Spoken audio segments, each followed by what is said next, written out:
and welcome to day 2 of the 31-day challenge for healing, mental health, wellness. Guys, I hope that you have been breathing, existing, healing, and elevating. Today is day 2 of the 31-day challenge, and it's a rough one. Definitely came for the jugular, definitely came for the throat with this one, because challenging our concept of time is, I think, at the root of so much fear and anxiety that we face on a regular day basis. I mean, the concept of time is what keeps us on that treadmill that we're literally begging to get off of. And if you don't think you're begging to get off of that concept of time, let me tell you that you are. If you said this, I really need a vacation. Sometimes I just need a break. I just want to disappear. I just want to get out of here. I could run away tomorrow and tell no one and live a whole new life. If you said any of those things, if you've woken up, looked at the clock, and wished to God that you can go back to bed or he can hold up time like he did in the Old Testament, you definitely have been on the treadmill of time, or at least the concept of time that society has been pushing on us. Now, today's quote is, accept that healing is a journey and it takes time. Accept that healing is a journey and it takes time. Mind you, these are not my words, but that doesn't mean that it doesn't ring any more true.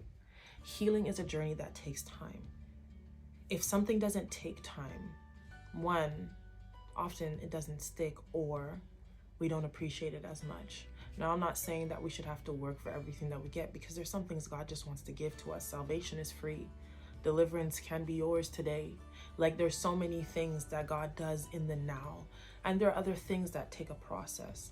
But the pace that we do take really needs to be surrendered to God. We can get rushed in and frustrated with all of the things that society is telling us we need to get done today, now. And we have this glooming feeling that we're running out of time because we know that there's some sort of unavoidable end that's coming. And then on top of that unavoidable end, we have the pressure of comparison that literally makes us feel like, I'm not doing enough. And if we grade ourselves by the ruler of other people's lives, we do ourselves a disservice, because we're all created in our own uniqueness. We're all created in our own journeys, on our own paths, with our own definitions, with our own purposes. And so I'm so sorry. But if you put an egg in the oven, for the same time you put a cake in the oven, you won't have a very good egg. Different things take different cooking time or different processes. Eggs don't go in the oven. They go on a frying pan. A cake goes in the oven for the most part. And it takes time. If you're making a black cake, y'all know it takes lots of time, and you got to cook it on low, and you have to cook it very slow. So, why is a fried egg comparing itself to rum cake?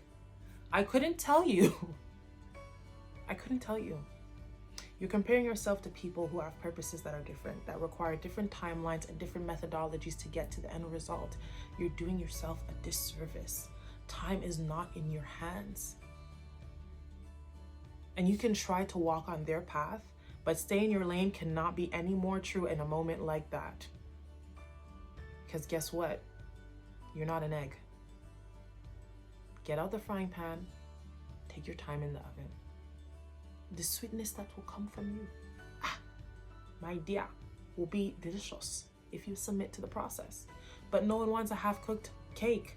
You can't sell a half-cooked cake. Commit and submit to the calling and the journey that is yours. The best thing I can tell you in a moment like this is that the person that's telling you where to go, when to come, what direction to take, stands outside of time, not in it. He controls the time. And because he controls the time, I can guarantee that when he tells you to wait, it's gonna be okay. And when he tells you to go, it's gonna be fine. You'll make it. Endure. And when he says take a break, the world will not stop spinning. Take that break. Why? Because he knows the timeline. He can redeem time that's past. He can accelerate time for something that's coming in your future. He's not run by time, he runs time. So sit back, relax. When you're walking in obedience, you know everything is going to be okay. God has good things in store for you, plans to prosper you, not to harm you. He wants to give you a full and beneficial future because he loves you. I hope that you can hear that. I pray that in Jesus' name, you'll have the peace that comes with knowing who is covering you, that you would have the peace that comes with knowing that he loves you, that he's in control, and he has the best in mind for you. From my heart to yours, be blessed today. In Jesus' name.